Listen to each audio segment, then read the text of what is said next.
The space station was the largest thing Park had ever seen. It hung in the darkness between stars like a small moon made of metal and light. Thousands of ships moved around it like insects around a hive. Some were bigger than cities. Others were small and fast. All of them belonged to species that humanity had never met before. Stood at the window of her tiny human shuttle and watched as they approached. She was nervous, but she did not show it. She was a soldier. Soldiers did not show fear. She was not very tall. Back on Earth, she stood at 160 centimeters, which was average for a Korean woman. Her black hair was cut short and practical. Her uniform was simple and clean. She looked exactly like what she was, a military officer sent to represent her entire species. The Galactic Union had existed for 3,000 years. It contained over 200 different species from across the galaxy. They had built great cities on 1,000 worlds. They had defeated enemies and made peace with others. And now, finally, humanity had developed technology good enough to join them. Shuttle docked at the station. The door opened, and she stepped out into the Union for the first time. She immediately felt small. The beings around her were huge. The who seemed to run most of the station stood over 3 meters tall. They had blue-gray skin and long limbs. Their eyes were large and golden. They moved with slow grace, looking down at like adults looking at a child. Nearby, she saw warriors. They were shorter than but much wider. Each one had 4 muscular arms covered in thick, armored skin. Their faces were flat and hard, built for fighting. They carried weapons that looked like they could destroy buildings. And then there was, small, soft, 2 arms, no armor, no claws, approached her. He wore robes of deep purple, which had learned meant he was important. His name was Counselor, and he had been assigned to guide humanity through the evaluation process. "Welcome to Station Prime," said. His voice was deep and slow. "You must be tired from your journey. We have prepared quarters for you." "Thank you," said, "but I would prefer to begin the assessment as soon as possible." Made a sound that might have been a laugh. "Such eagerness. Very well, the Council will see you tomorrow. For now, please rest. The universe will still be here in the morning." He led her through the station. Everywhere she looked, saw species she had never imagined. Some had scales, some had feathers, some floated through the air without any legs at all. All of them looked at her with curiosity. A few looked at her with something like pity. Her quarters were comfortable, but clearly designed for someone much larger. The bed was too big. The ceiling was too high. Even the door handle was placed at an awkward height for her. Did not sleep well that night. The next morning, she was brought before the High Council. The chamber was enormous, built to hold representatives from dozens of species. Stood alone on a small platform in the center, while the council members looked down at her from raised seats. High Assessor, the eldest of the, led the evaluation. He was ancient and wise, with deep lines on his blue-gray face. His voice echoed through the chamber. "We have studied your species carefully," said. "We have examined your biology, your history, and your technology. We have compared you to the other species of the Union." He pressed a button, and holographic images appeared around. They showed human bodies next to other species. Measurements, comparisons, statistics. "Humans have no natural armor," continued. "Your skin is thin and easily damaged. You have no claws, no venomous glands, no enhanced senses. Your strength is average at best. Your speed is unremarkable. And he paused, as if the number was too sad to say, "less than 100 years." Whispers spread through the chamber. Heard words like fragile and weak and unfortunate. "Based on this assessment," announced, "humanity will be classified as a protected species." His heart sank. She knew what that meant. She had studied Union law for months. Protected species were not allowed to serve in the military. They could not work in dangerous jobs. They could not travel to frontier worlds. They were given safe colony planets and watched over by stronger species. They were treated like children who could not care for themselves. "I must object," said, her voice clear and strong. The chamber went quiet. The council members looked surprised that she had spoken.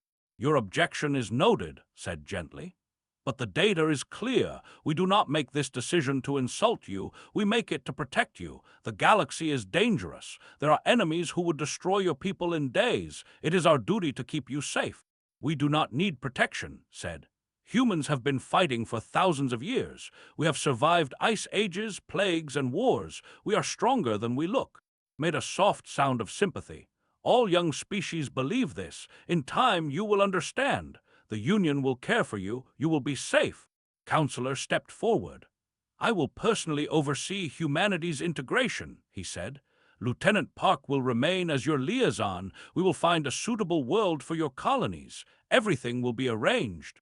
The council nodded in agreement. The decision was final. Wanted to argue more, but she knew it would be useless.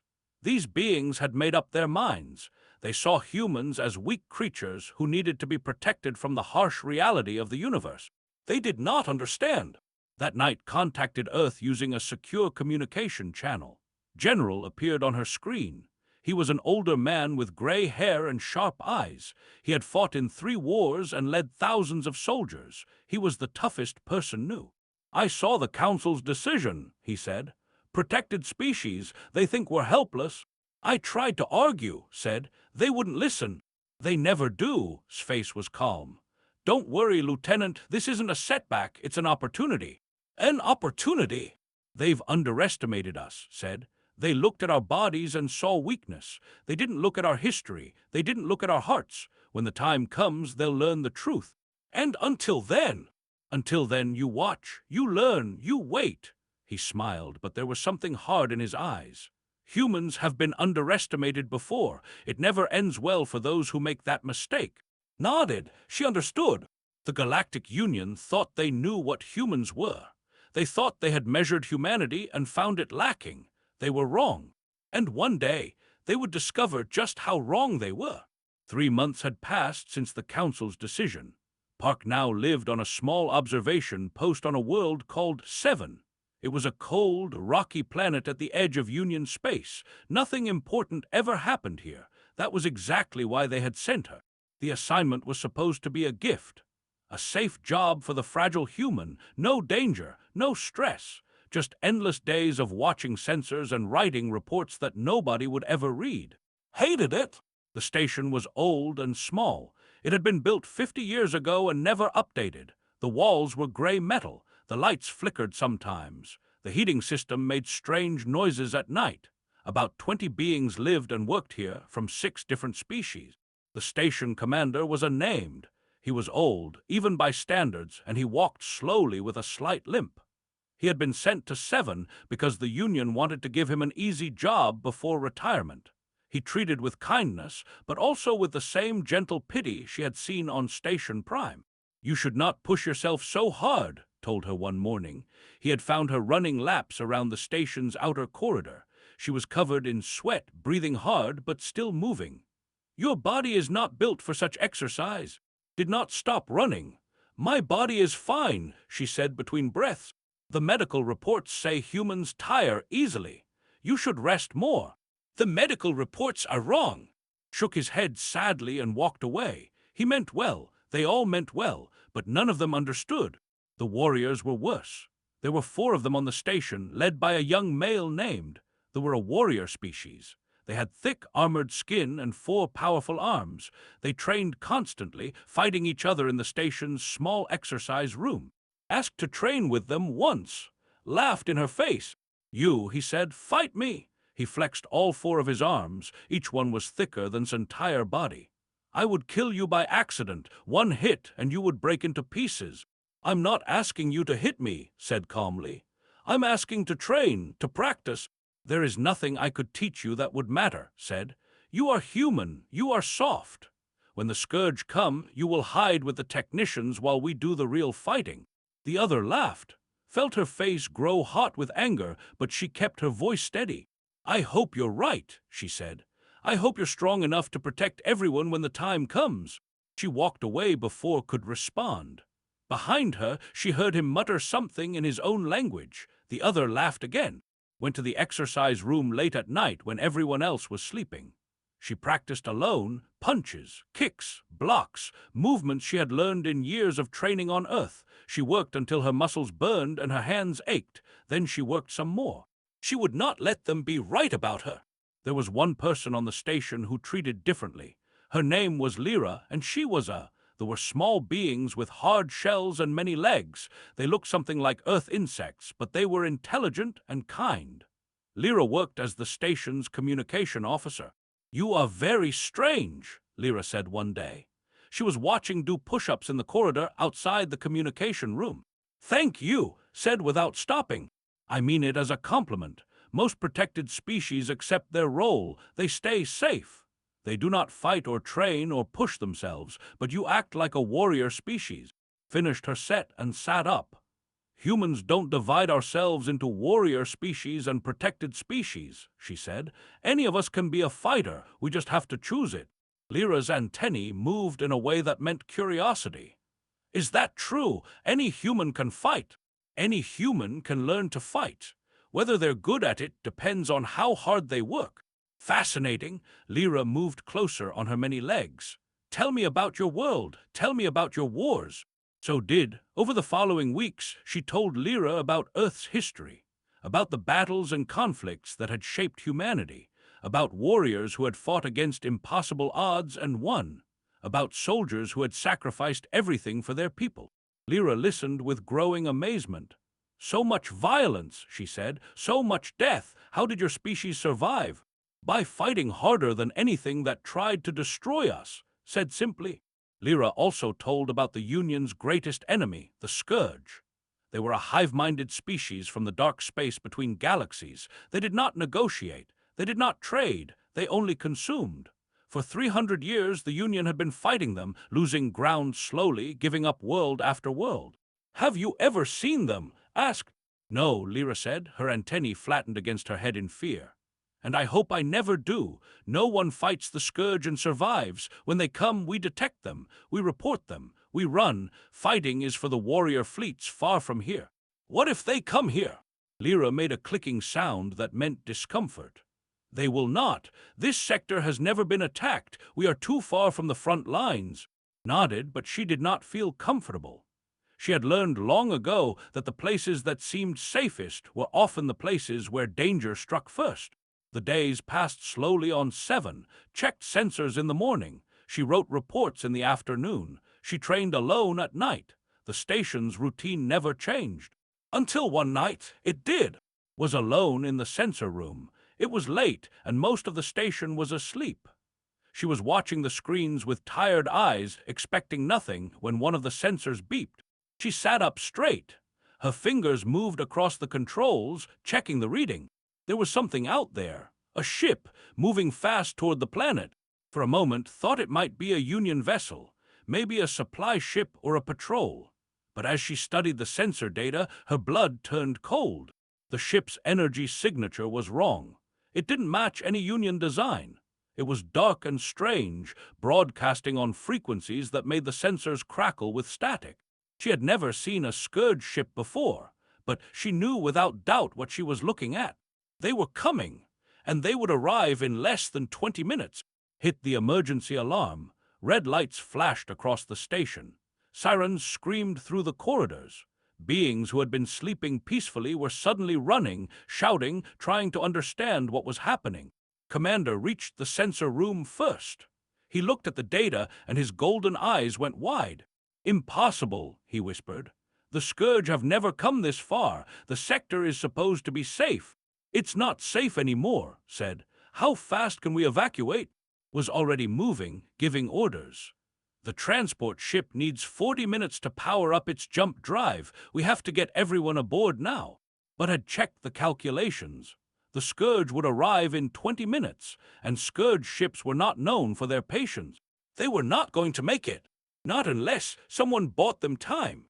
Watched and his warriors run toward the main hangar, weapons ready, faces set with grim determination. They were going to fight. They were going to try to hold back the nightmare long enough for everyone else to escape. She should go to the transport with the technicians. That was what they expected her to do. That was what a protected species was supposed to do. Instead, she went to the weapons locker. She took a pulse rifle and a combat knife. She checked the station's layout in her mind. If the Scourge breached the eastern wall of the hangar, they would have a clear path to the transport. They couldn't cover that approach. There weren't enough of them. But she could. Park, protected species. walked toward the secondary corridor junction. It was time to show them what a human could do. The station shook as the Scourge ship landed on the surface outside. Through the walls could hear the sound of metal tearing open. The aliens were cutting their way in. She stood in the secondary corridor with her back against the wall. The pulse rifle was in her hands. The combat knife was on her belt. Her heart was beating fast, but her hands were steady. This was what she had trained for. This was why she had pushed herself every night when everyone else was sleeping. Not because she wanted to prove something, because she knew this moment would come. In the main hangar, she could hear the warriors shouting battle cries. Weapons fired. Something screamed in a voice that was not from any species she knew. The sound made her skin crawl. Then she heard another sound. Footsteps, many footsteps, coming from the eastern wall. The Scourge had breached it, just as she had feared. Took a deep breath. She raised her rifle. They came around the corner like shadows made of nightmares. The Scourge drones were tall and thin, with bodies covered in hard black shells. They had too many limbs, all of them ending in sharp points. Their heads had no eyes, only wide mouths filled with teeth that curved like hooks. They moved fast, faster than anything that size should move. There were 8 of them, 8 monsters built for killing, and 1 human standing in their way. The first drone saw her and leaped, fired. The pulse blast caught it in the chest and knocked it back, but the creature barely slowed down. Its shell was thick, absorbing most of the damage.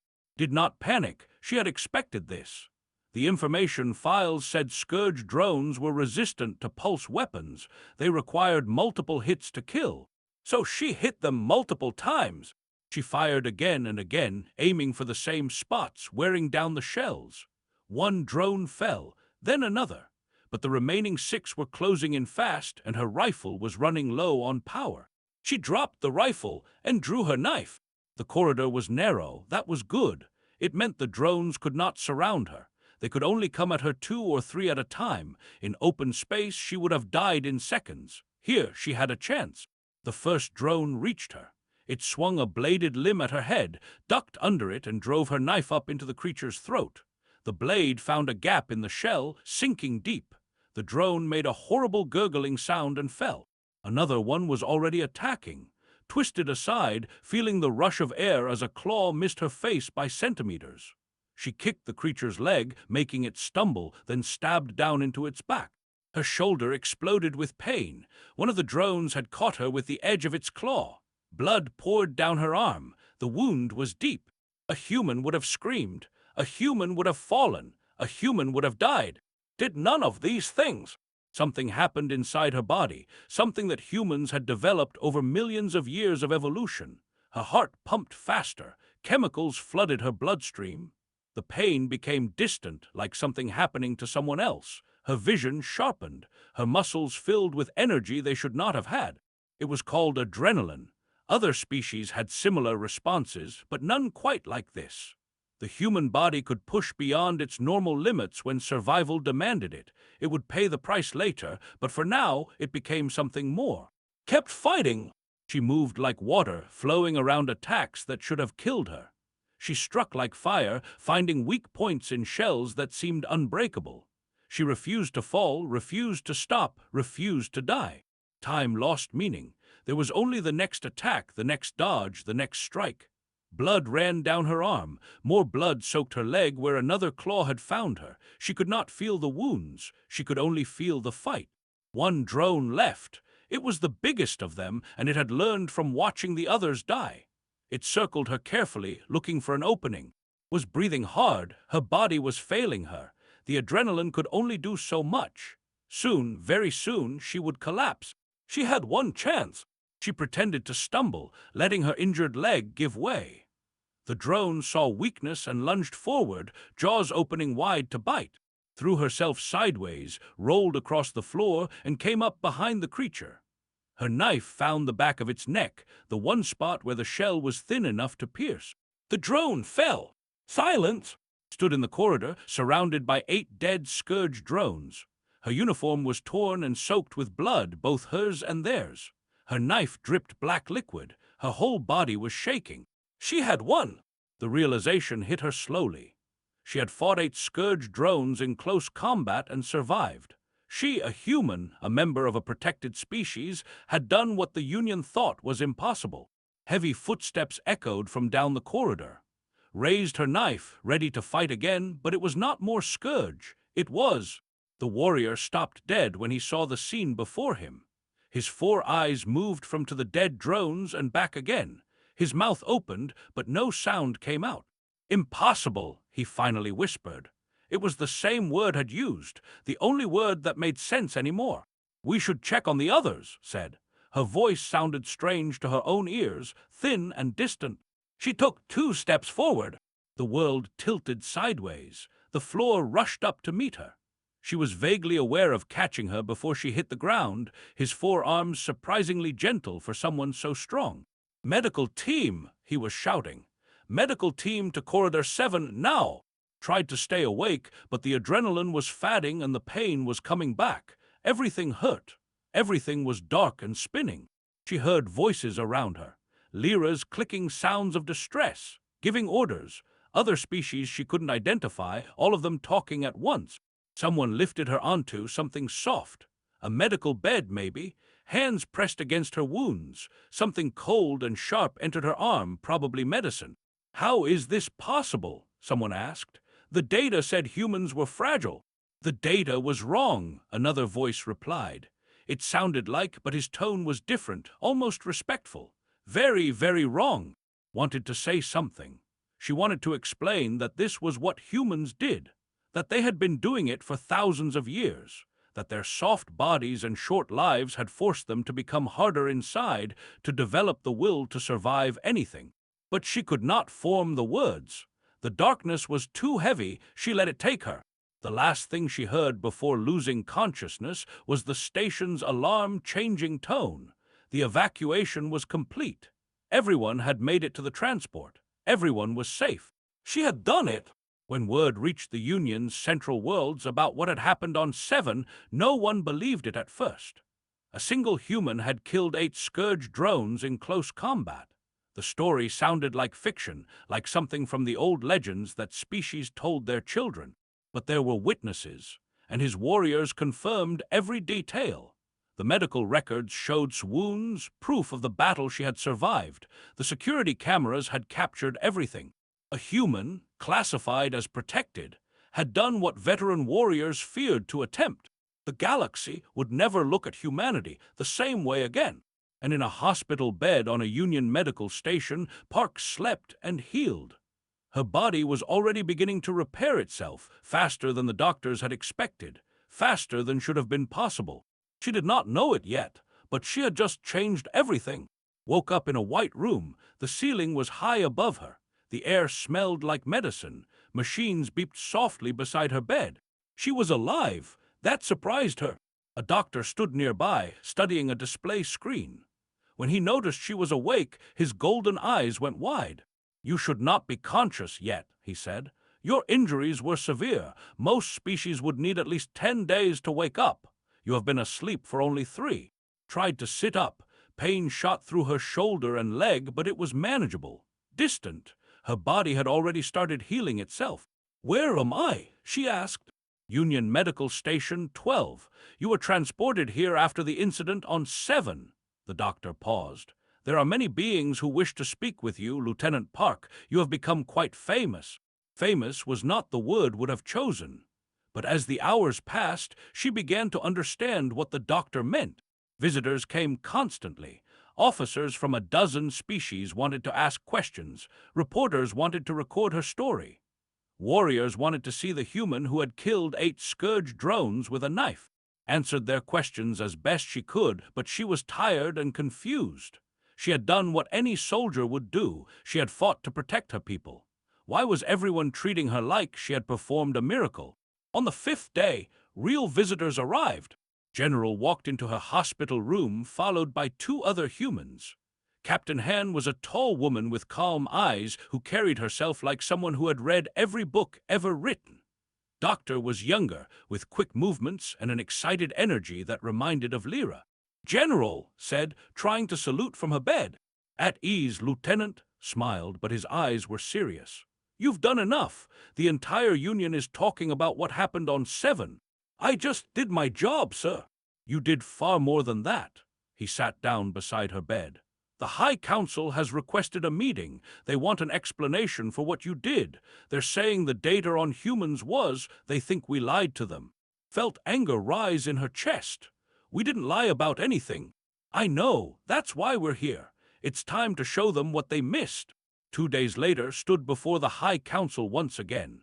This time, she was not alone. General stood beside her, along with Captain Han and Doctor. Behind them, holographic screens displayed data and images that the Union had never seen before. The council chamber was even more crowded than before. Word of the 7 incident had spread across the galaxy. Representatives from species who never attended council meetings had come to see the humans who were causing so much confusion. High Assessor spoke first. His voice was cold, not gentle like before. You deceived us. Your species' data was incomplete. You hid your true capabilities. Every piece of data we provided was completely accurate, General replied calmly. We told you our average strength. We told you our speed, our senses, all of it was true. Then explain how one of your soldiers killed 8 Scourge drones in close combat, demanded. Explain how that is possible for a protected species. It's possible, said, because you measured the wrong things. He nodded to Doctor, who stepped forward. She seemed nervous at first, facing so many powerful beings, but her voice grew stronger as she spoke.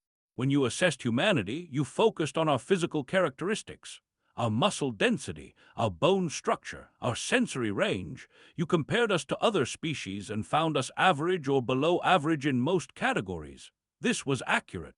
She pressed a button and new images appeared on the screens.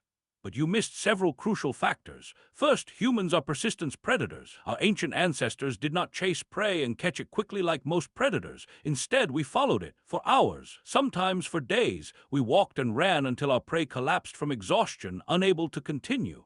Our bodies are designed for endurance, not short bursts of power. The council members leaned forward, confused.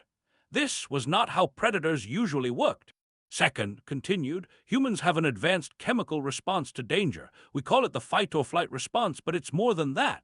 When we face a threat, our bodies flood with hormones that increase our strength, speed, and pain tolerance. We can push far beyond our normal limits for short periods. Lieutenant Park demonstrated this during her battle. She continued fighting with wounds that should have disabled her. Third, Captain Han said, taking over, humans heal remarkably quickly. Not as fast as some species, but faster than our small size and fragile appearance would suggest. Lieutenant Park was conscious after 3 days. Most species with similar injuries would need 10 or more. And fourth, Han's voice grew harder. You never examined our history. The screens changed again.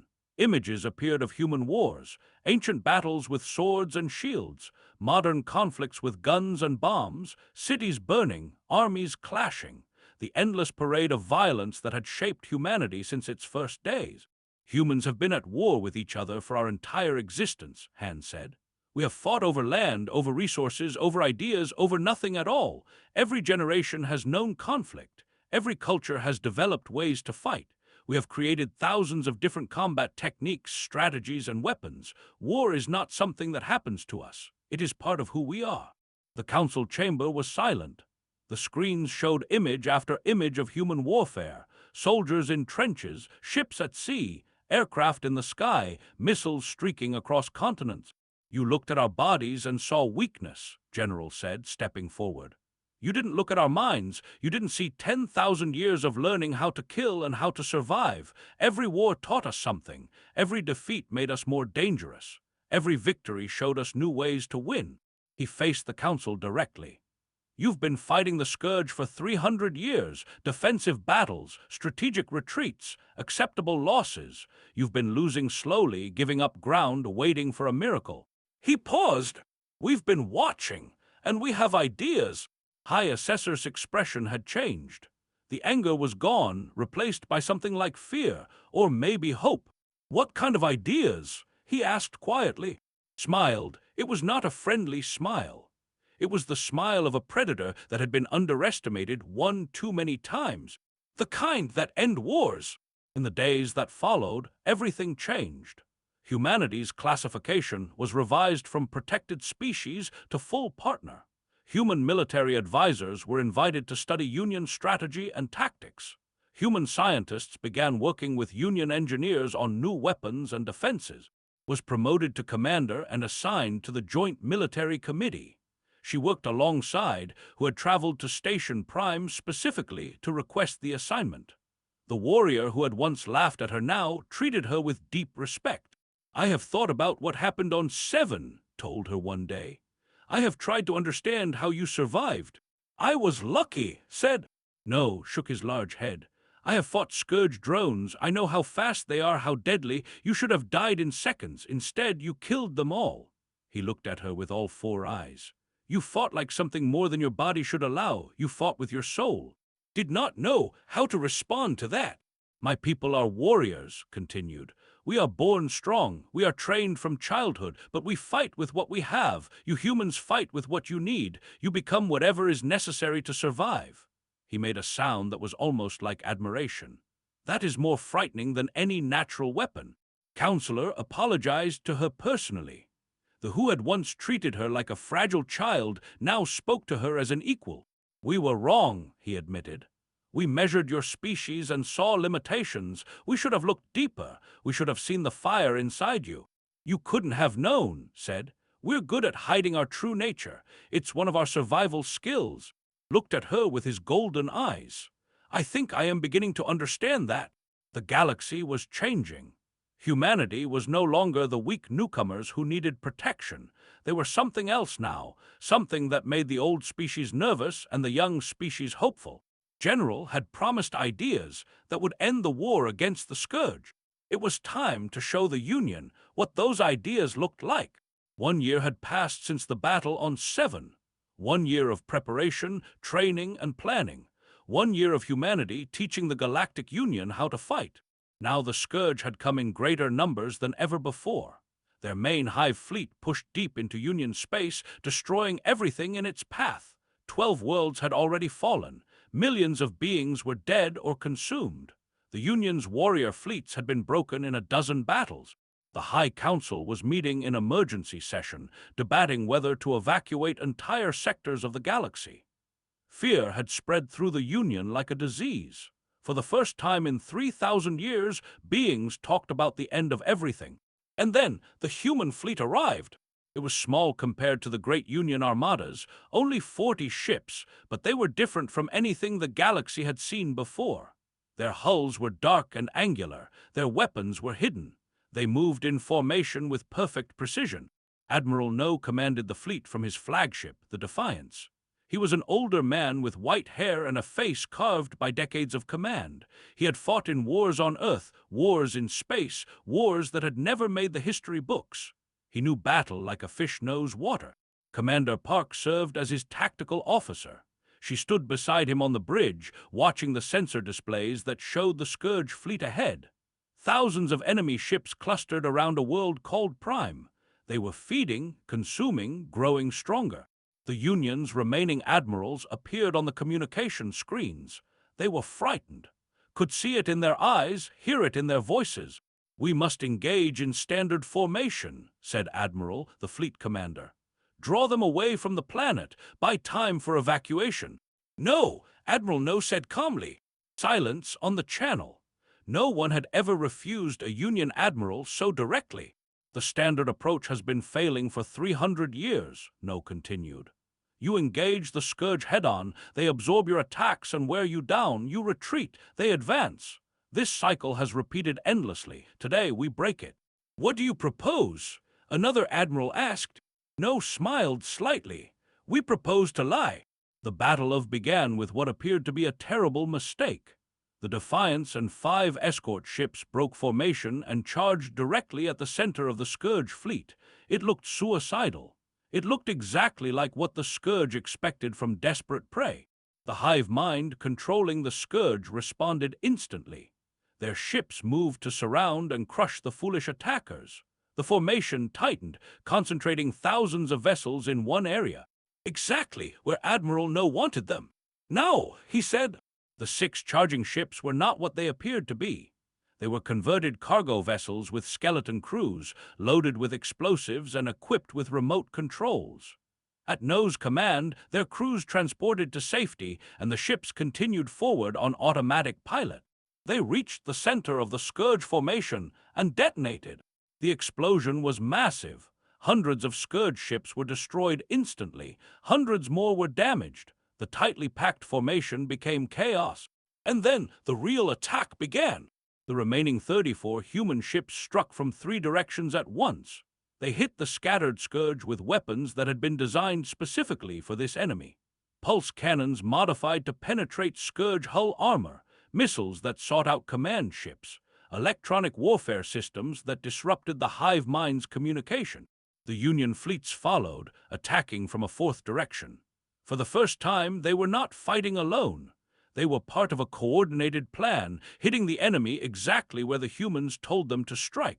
The Scourge tried to regroup, but they could not. Every time they began to form a defensive line, the humans anticipated it and disrupted it. Every tactic they had used for 3 centuries was countered by tactics they had never seen. Human warfare was not about strength against strength. It was about finding weakness, exploiting confusion, striking where the enemy was not prepared. It was about lying and cheating and doing whatever was necessary to win. The battle lasted for 8 hours. When it was over, the Scourge fleet had been shattered. 60% of their ships were destroyed. The rest fled into deep space. For the first time in 300 years, the Scourge had been routed. But Admiral No was not finished. He ordered the human fleet to pursue the retreating enemy. The Union admirals protested. Their tradition was to allow defeated enemies to flee. It seemed honorable to let them go. Honor is for those who share it, No said. The Scourge will not honor our mercy. They will rebuild. They will return. They will consume more worlds. His voice hardened. We end this now. The pursuit lasted for 2 more days. Human ships chased the fleeing Scourge relentlessly, destroying stragglers, preventing them from regrouping. By the time the enemy finally escaped into the void between galaxies, they had lost nearly all of their invasion force. It was not the end of the war. The Scourge still existed somewhere in the darkness, but they had been dealt a blow that would take decades to recover from. The immediate threat was over. In the aftermath, Commander stood on the observation deck of the Defiance. Through the window, she could see Union ships docking for repairs. Medical vessels moved between the fleet, collecting the wounded. Communication channels were full of voices celebrating, crying, praying. They had won. They had actually won. Footsteps approached behind her. She turned to see Counselor standing there. The tall looked different than he had a year ago. Older, wiser, humbled. I owe you an apology, he said.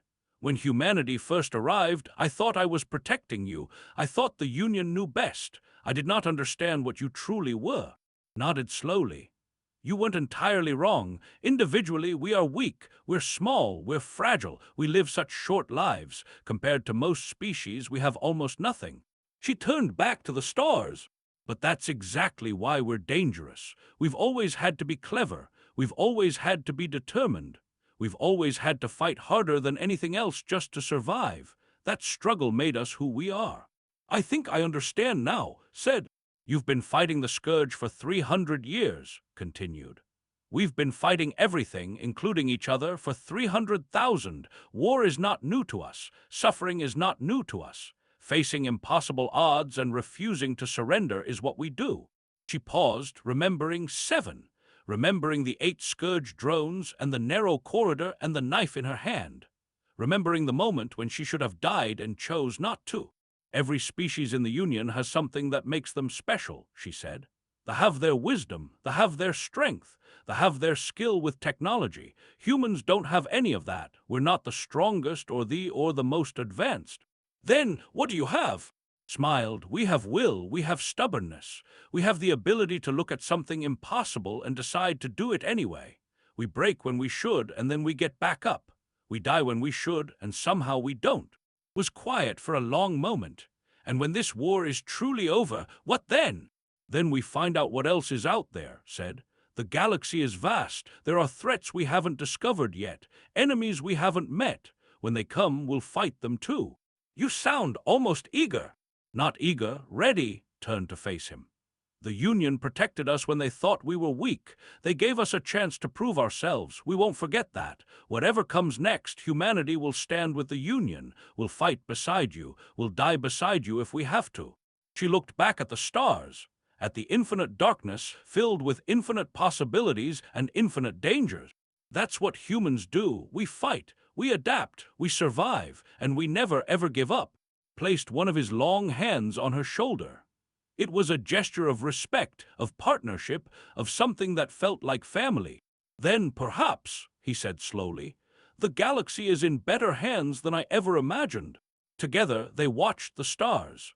Behind them, the human fleet maintained its watch. Ahead of them, the future waited. It would be dangerous. It would be difficult. It would test them in ways they could not predict. But humanity had been tested before, and humanity was still here. The Union had thought they were protecting a weak species. Instead, they had welcomed warriors who had been fighting since the dawn of their existence. Warriors who had turned survival into an art form. Warriors who looked at the impossible and smiled. The galaxy would never underestimate them again.